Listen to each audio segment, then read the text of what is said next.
Добро пожаловать в мой канал. Porté par l'optimisme des entreprises, l'économie française se porte mieux, selon l'INSEE. Trois éléments ressortent de sa note de conjoncture trimestrielle, publiée ce mardi 19 décembre. La croissance est là, et bien l'INSEE relève ses prévisions de croissance de 1,8 à 1,9% du PIB pour 2017. Le produit intérieur brut devrait ainsi augmenter de 0,6% sur les 3 derniers mois de l'année. C'est la seconde fois que l'Institut revoit ses prévisions à la hausse.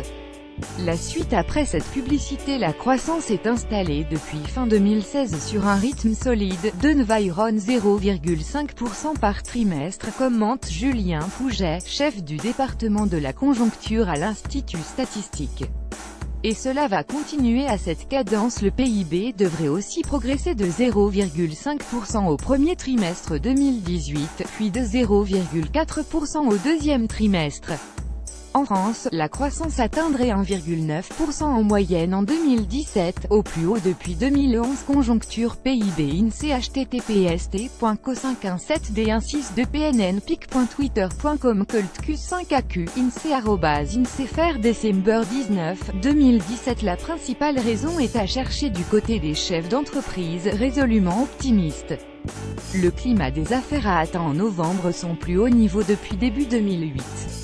L'investissement des entreprises est ainsi particulièrement solide. La croissance est aussi soutenue par la reprise des exportations, notamment dans le secteur aéronautique et l'agriculture. Le climat des affaires en France atteint son plus haut niveau depuis 10 ans. Conjoncture INSEE https://d162pnnpic.twitter.com 0pj2wkbad INSEE December 19, 2017. Le chômage repart à la baisse. Le chômage a connu une hausse au troisième trimestre 2017, mais l'année devrait s'achever sur une baisse. Selon les prévisions de l'INSEE, le taux de chômage devrait passer de 9,7% à 9,4% de la population active. Il était à 9,5% mi-2017, selon les normes du Bureau international du travail BIT, mais était remonté au troisième trimestre. Les créations d'emplois s'annoncent plus nombreuses que la hausse de la population active, 21 000 personnes. Environ 100 000 emplois seraient créés d'ici la fin de l'année. 60 000 postes supplémentaires sont créés dans le secteur marchand, mais 68 000 sont détruits dans le secteur non marchand en raison de la baisse du nombre des emplois aidés décidée par le gouvernement, selon l'INSEE. Les chefs d'entreprise demeurent optimistes sur l'évolution de leurs effectifs, en lien avec une croissance de l'activité qui resterait soutenue.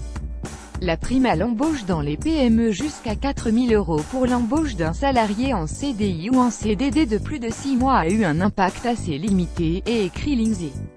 En 18 mois, 1,6 million de primes à l'embauche ont été attribuées, mais elles n'auraient permis qu'un surplus d'environ 10 000 emplois en 6 trimestres.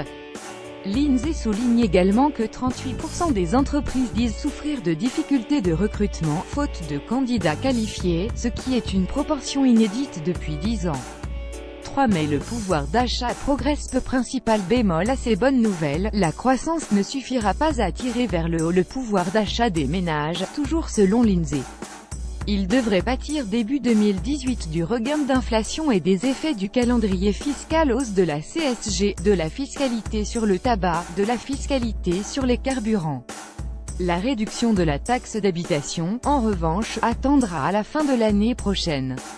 La consommation des ménages devrait ainsi progresser de seulement 0,3% par trimestre d'ici la mi-2018. Le pouvoir d'achat marquerait le pas début 2018 du fait du calendrier des mesures fiscales. Salaires, impôts, inflation. https://d.cordideh.pic.twitter.com kpvix 67 et a2 INSEE December 19, 2017.